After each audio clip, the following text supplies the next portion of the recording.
أعوذ بالله من الشيطان الرجيم بسم الله الرحمن الرحيم সামনে পবিত্র ঈদুল আজহা। আমরা মাননীয় রাষ্ট্রকে বলবো এই পবিত্র ঈদুল আজহাকে সামনে রেখে পবিত্র ঈদুল আজহা উপলক্ষে আপনি দেশবাসীকে একটি উপহার দিবেন। সেই উপহারটি আমরা চাই আমাদের রামিসা হত্যাকারীকে প্রকাশ্যে ফাঁসি দিতে হবে।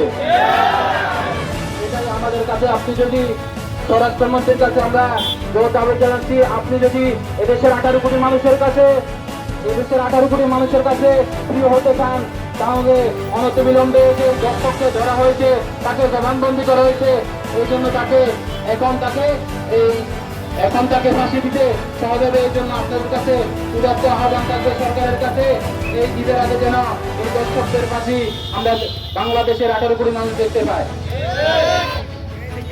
ছাগলনাইবাসী যারা আজকের এই বিক্ষোভ মিছিলে উপস্থিত হয়েছে, সবাইকে আমাদের পক্ষ থেকে আন্তরিক শুভেচ্ছা ও মোবারকবাদ জানিয়ে আমি আমার বক্তব্য এখানে শেষ করছি।